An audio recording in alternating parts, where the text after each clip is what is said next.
خداوند متعال ہم سب کے مرحومین بالخصوص برادر محمد علی چانڈیو کے مرحومین کی مغفرت فرمائے۔ خداوند متعال تمام حاضرین کی تمام حاجات کو قبول فرمائے، امام زمان علیہ السلام کے ظہور میں تعجیل فرمائے۔ اسی دعا کے ساتھ برنامے کا آغاز۔ بسم اللہ الرحمن الرحیم۔ اعوذ باللہ من الشیطان الرجیم، بسم اللہ الرحمن الرحیم۔ الصلاۃ والسلام علی رسولہ الکریم ابی القاسم المصطفیٰ محمد صلوات۔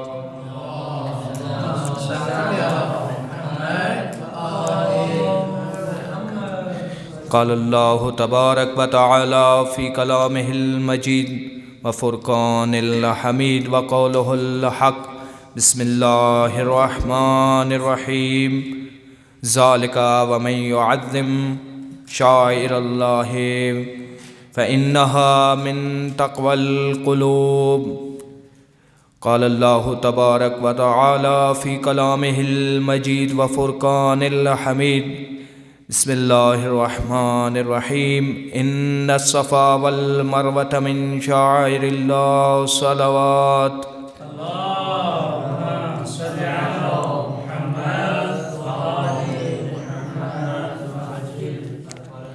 سب سے پہلے تمام حاضرین کی خدمت میں تعزیت پیش کرتا ہوں 8 شوال جانسوز واقع انہدام جنت البقیع کی۔ خداوند متعال ہمیں شعائر اللہ کی حفاظت کرنے کی توفیق عطا فرمائے۔ آپ سب کے سامنے جس آیت کریمہ کی تلاوت کا شرف حاصل ہوا ہے، سورہ حج کی آیت نمبر 32 میں خداوند متعال ارشاد فرما رہا ہے کہ ذالک ومن یعظم شعائر اللہ فإنہا من تقوی القلوب، کہ جو شعائر اللہ کی تعظیم کرتا ہے یہ اس کے تقوی قلوب کے مراتب کے مطابق ہے، یعنی جتنا اس کے دل کے اندر تقوی ہوگا وہ اتنا شعائر اللہ کی تعظیم کرے گا۔ کیونکہ یہ مہینہ ائمہ بقیع کے ساتھ متصل ہے، کیونکہ اس مہینے کی 8 تاریخ کو انہدام جنت البقیع ہے، یعنی ائمہ جنت البقیع کے قبروں کو منہدم کیا گیا، اور اسی مہینے میں بعض روایات کے مطابق 15 شوال اور بعض کے مطابق 25 شوال امام جعفر صادق علیہ السلام کی شہادت ہے۔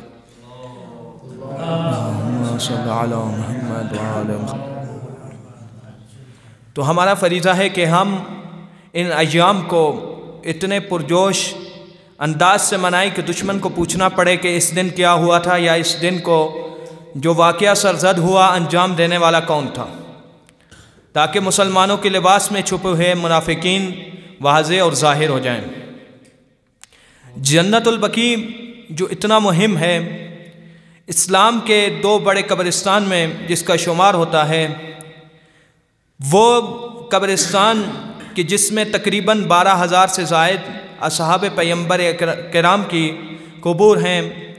ائمہ اطہار کی قبور ہیں، اس جنت البقیع کو 8 شوال گرانے کی وجہ کیا تھی؟ آخر اتنی عظمتوں اور اتنی شان والا قبرستان، حالانکہ خداوند متعال قرآن کریم میں ارشاد فرما رہا ہے کہ ان الصفا والمروہ من شعائر اللہ، کہ صفا اور مروہ میری نشانیوں میں سے ہیں، اور دوسری جگہ خداوند متعال ارشاد فرما رہا ہے کہ شعائر اللہ کی تعظیم کرو۔ تو اب سوال یہ پیدا ہوتا ہے کہ کیا قرآن کو ماننے والوں نے اس واقعے کو اس طرح دبانے کی کوشش کی انہدام جنت البقیع کو کہ لوگ اس کو صرف یہ کہتے رہے کہ اس کا اسلام سے کوئی تعلق نہیں، بلکہ یہ تو صرف قبرستان کی توسیع کے لیے انہدام جنت البقیع کا واقعہ پیش آیا؟ تو ان سے سوال یہ ہے کہ شاعر اللہ اتنے مہم نہ تھے تو کیوں خداوند متعال نے قرآن کریم میں ان کی تعظیم کا حکم دیا؟ اب دوسرا سوال یہ ہے کہ کیا جنت البقیع شاعر اللہ میں شمار ہوتا ہے یا نہیں؟ کیونکہ اعتراض کرنے والے اعتراض کرتے ہیں کہ خداوند متعال نے صرف صفا اور مروہ کو خدا کی نشانیاں قرار دیا ہے، حالانکہ اس طرح نہیں ہے۔ خداوند متعال نے اہل بیت کو، رسول خدا کو قرآن رسول خدا کے اوپر نازل کیا، اور رسول خدا ہی اس کی بہترین تفسیر، یا ائمہ اہل بیت ہی بہترین تفسیر بیان کر سکتے ہیں۔ آج ہمارے معاشرے میں یہ مسئلہ اس لیے درپیش ہے کیونکہ ہم نے اہل بیت کو چھوڑ دیا، کیوں ہم نے وہ تفسیر جو رسول خدا نے کی، اہل بیت نے کی، اس کو چھوڑ کر ان لوگوں کی طرف آئے کہ جو اہل بیت سے خود دور تھے۔ ان کی ایک وجہ بغض اور دشمنی تھی اہل بیت کے ساتھ۔ وہ لوگ کہ جنہوں نے اسلام کو قبول کیا صرف ڈر کی وجہ سے، یا اس وجہ سے کہ انہیں عہدہ مل سکے، لیکن رسول خدا کی شہادت کے بعد یا رسول خدا کے وصال کے بعد ان کو جب کوئی عہدہ نہ ملا تو انہوں نے اپنی دشمنی کی ابتدا حضرت زہرا سلام اللہ علیہا کے گھر کو گرانے سے کی۔ تو وہ ابتدا ان کے دل کو جب اس بات پہ سکون نہ آیا تو انہوں نے اہل بیت کی قبور کو بھی شہید کر دیا، اور اس واقعے کو صرف ایک واقعہ قرار دے کر اس کو چھپانے کی کوشش کی گئی۔ لیکن اس طرح نہیں ہے، کیونکہ خداوند متعال نے رسول خدا صلی اللہ علیہ وآلہ وسلم کے بعد سب سے زیادہ احترام جو رکھا وہ اہل بیت عظام علیہ السلام کا رکھا۔ تو کیا اس واقعے کو ایک چھوٹا سا واقعہ قرار دیا جائے جس میں ائمہ اطہار علیہ السلام، 4 ائمہ کی قبور ہیں، یا کسی شخص نے اہل بیت کی دشمنی میں اس واقعے کو قرار دیا؟ تو آج اس معاشرے میں یہ سوال کیا جاتا ہے کہ اس واقعے کو گزرے ہوئے 100 سال ہو چکے ہیں، تو اس واقعے کو بار بار کیوں منایا جاتا ہے؟ ہر سال 8 شوال کو جلوس عزا برپا کیے جاتے ہیں، دنیا کو بتایا جاتا ہے کہ ظلم و بربریت کی گئی جنت البقیع میں۔ تو دراصل یہ بتانے کے لیے یہ جلوس اور یہ مجالس برپا کی جاتی ہیں کہ یہ واقعات صرف اہل بیت کی دشمنی میں درپیش آئے۔ یہ واقعات لوگوں نے صرف قبرستان کی توسیع کے لیے نہیں بلکہ اہل بیت کے نام کو نعوذ باللہ مٹانے کے لیے درگزر کیے۔ لیکن خداوند متعال جو حکیم بھی ہے، جو علیم بھی ہے، اس نے اس واقعے کو کس طرح روشن عیاں کیا ہمارے اوپر۔ خداوند متعال نے ان کے انہدام جنت البقیع کو بھی عقل والوں کے لیے ایک نشانی قرار دیا۔ یعنی آج 100 سال بعد بھی جب ہم انہدام جنت البقیع کی مجالس برپا کرتے ہیں تو دشمنان کے بچے ان سے جب یہ سوال کرتے ہیں کہ اہل بیت علیہ السلام کی قبروں کو کیوں گرایا گیا، یا آیا یہ صرف 1326 میں واقعہ ہوا یا اس کی ابتدا کہیں اور ہے، تو یہ بھی ایک ذریعہ اہل بیت علیہ السلام کی پہچان کا بنا۔ دشمن اہل بیت کو مٹانا چاہتا ہے، لیکن خداوند متعال اس ہر شخصیت کو بلند کر رہا ہے کہ جس نے خداوند متعال کے لیے قربانی دی ہے۔ یہی واقعہ اہل بیت علیہ السلام کی سربلندی اور ان کی معرفت کا واقعہ بنا کہ جب دشمن کے بچے اس سے سوال کرتے ہیں کہ کیا اہل بیت سے اتنی دشمنی تھی کہ ان کی قبور کو بھی مٹا دیا گیا، تو جواب دینے والا جواب دیتا ہے کہ قبرستان کی توسیع کے لیے یا اسلام میں یہ جائز نہیں ہے کہ قبور کو رکھا جائے۔ تو وہیں سوال پیدا ہوتا ہے کہ کیا پورے سعودی عرب میں کسی جگہ بھی کسی کی قبر نہیں ہے؟ وہیں پر آل سعود کی قبروں کی پرستش کی جا رہی ہے، وہاں چراغاں کیے جا رہے ہیں، وہاں پھول رکھے جا رہے ہیں، تو کیا اہل بیت کی عظمت اور شان آل سعود سے نعوذ باللہ کم ہے؟ یہ سوالات ایسے ہیں جو 1400 سال بھی لوگوں کی رہنمائی اور معرفت کے لیے بیان کیے گئے ہیں۔ علامہ امینی نے ایک جملہ لکھا کہ حضرت زہرا سلام اللہ علیہا وہ عظیم شخصیت ہیں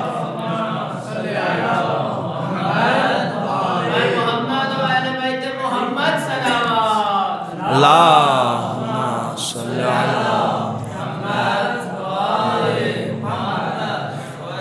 کہ ہر امام نے اپنی زندگی میں لوگوں کو رہنمائی کی حق کی طرف، لیکن حضرت زہرا سلام اللہ علیہ کی شخصیت وہ شخصیت ہے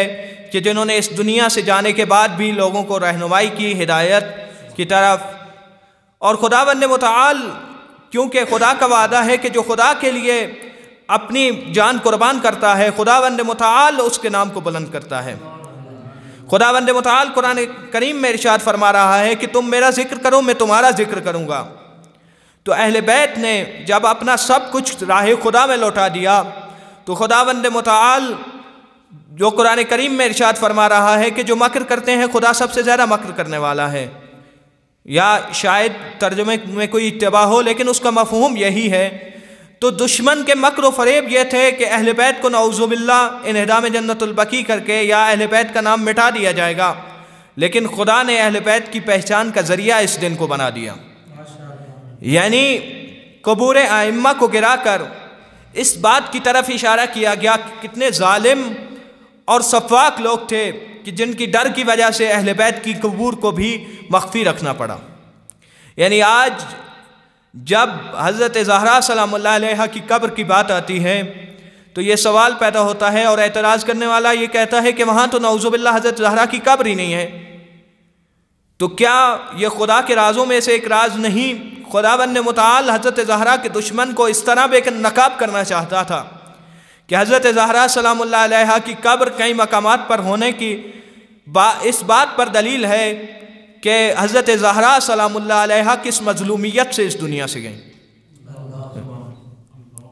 اسی طرح امام صادق علیہ السلام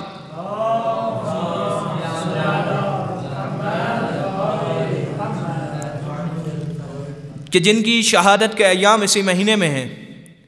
وہ امام کہ جنہوں نے اس دین مبین اسلام کو اس طرح ترویج اور ترقی دی کہ مذہب حقہ کو فقہ جعفریہ کے نام سے یاد کیا جانے لگا۔ آج شیعوں پر یہ اعتراض ہوتا ہے کہ کیا فقہ جعفریہ دین محمدی سے جدا ہے یا دین محمدی کا حصہ ہے؟ تو اگر دین محمدی کا حصہ ہے تو اسے فقہ جعفریہ کیوں کہا جاتا ہے؟ حالانکہ اگر یہ بات کی جائے کہ کیونکہ رسول خدا کے بعد ہر شخص نے ائمہ سے دین لیا، اسی لیے خداوند متعال نے قرآن کریم میں بھی ارشاد فرمایا کہ قیامت کے دن ہر شخص اپنے امام کے ساتھ اٹھایا جائے گا۔ تو اب سوال یہ بنتا ہے کہ اگر ائمہ کے ساتھ ہی منسوب کرنا تھا تو کیا رسول خدا کے بعد امیر المومنین موجود نہ تھے؟ پھر فقہ جعفریہ کو امام صادق کے ساتھ کیوں منسوب کیا گیا؟ کیونکہ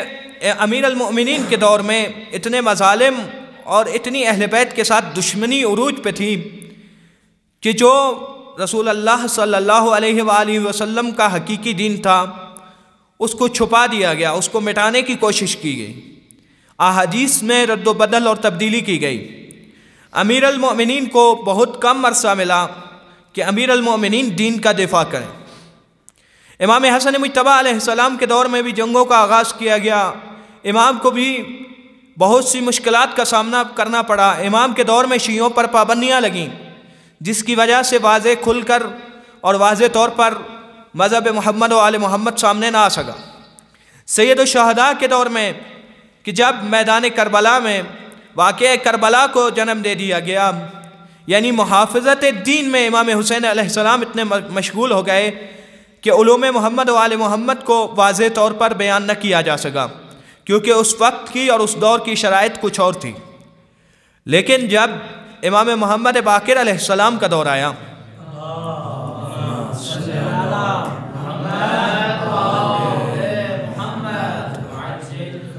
تو امام باقر علیہ السلام کے دور میں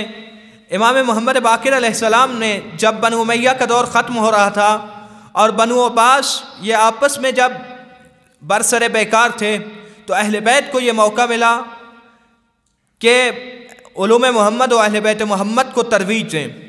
تو امام صادق علیہ السلام نے علوم محمد و آل محمد کو ترویج دینے کے لیے ایک یونیورسٹی کا قیام کیا، یعنی علوم محمد و آل محمد کو صرف دینی طور پر بیان نہیں کیا گیا بلکہ تمام علوم، سائنسی علوم ہوں، چاہے وہ ڈاکٹری کے علوم ہوں یا دینی علوم ہوں، ان سب کا سرچشمہ صرف اور صرف دین ہے۔ امام صادق علیہ السلام نے اس بات کو اس طرح سے ثابت کیا کہ اگر نگاہ کی جائے کہ دنیا کا سب سے بڑا سائنسدان وہ بھی امام صادق علیہ السلام کی بارگاہ سے آتا ہے، اور اگر یہ دیکھا جائے کہ دنیا کا سب سے بڑا جو ڈاکٹر ہے وہ بھی امام صادق علیہ السلام کی بارگاہ سے آ رہا ہے، تو یہ اس شخص کے منہ پر تماچا ہے کہ جو کہتا ہے کہ علوم دینی کا علوم دنیاوی سے کوئی تعلق نہیں، یا علوم دینی تو 1400 سال پرانے ہیں، اس کا اس دور سے کوئی تعلق نہیں یا اس دور میں ضرورت نہیں۔ امام صادق علیہ السلام نے اپنی درسگاہ سے ہر ایک شخص کی رہنمائی کر کر اور ایک طالب علم ہر شعبے میں بھیج کر یہ واضح کیا کہ اصل منبع اور ماخذ خداوند متعال کا قرآن کریم اور علوم محمد و آل محمد ہے۔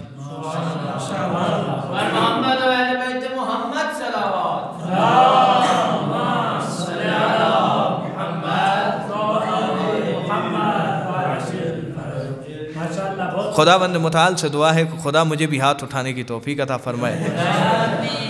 بار بار اشارے ہو رہے ہیں لیکن کوشش کے باوجود یہ نہیں ہو رہا۔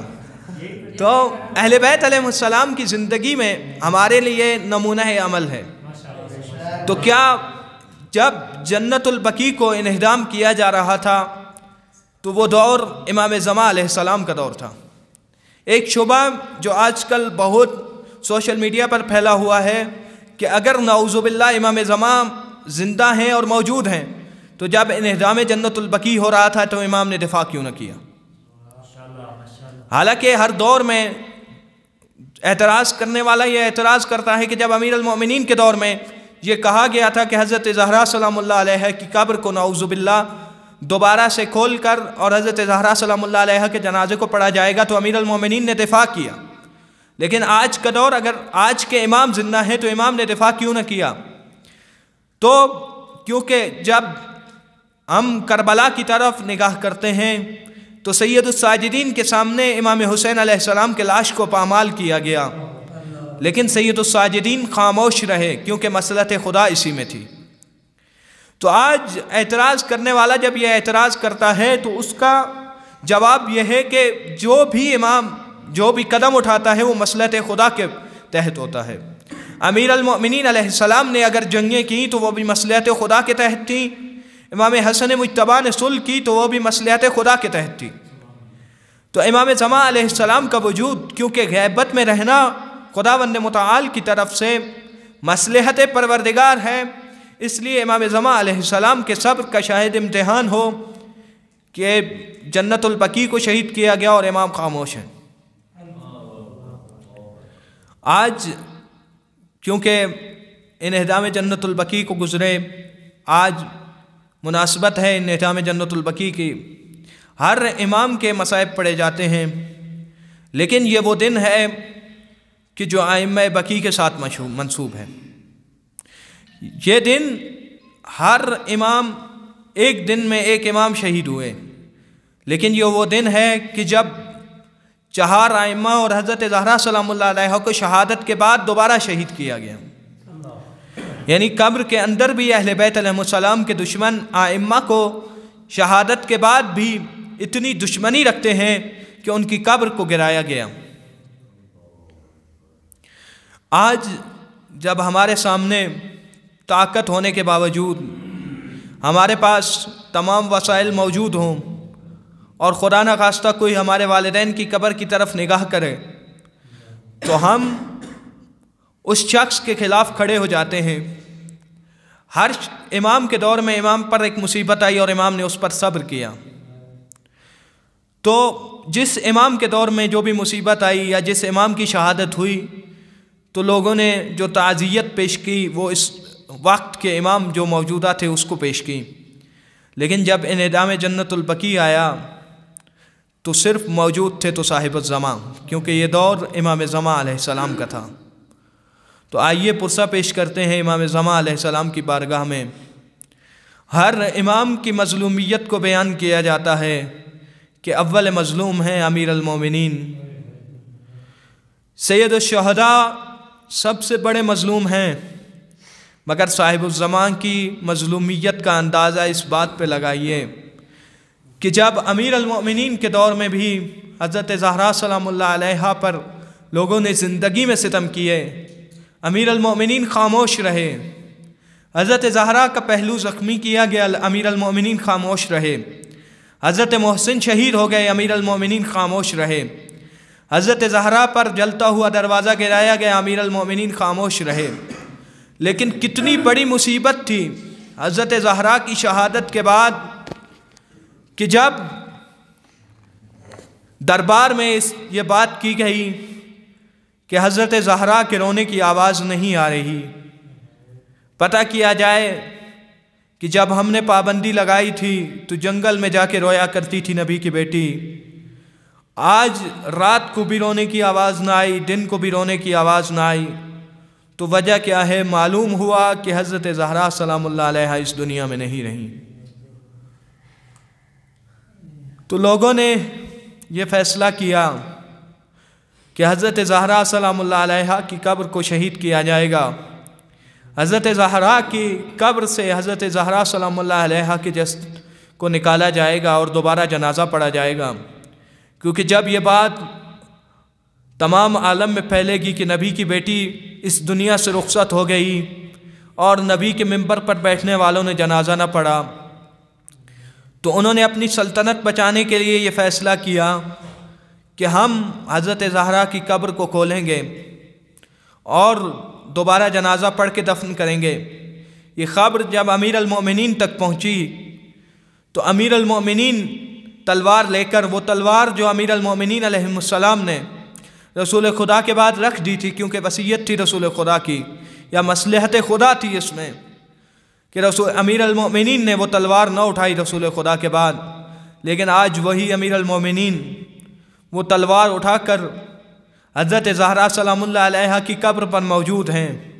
اور یہ فرما رہے ہیں کہ اے ظالموں، تمام ظلم تم نے کیے، امیر المؤمنین خاموش رہے، مگر آج امیر المؤمنین خاموش نہ رہیں گے۔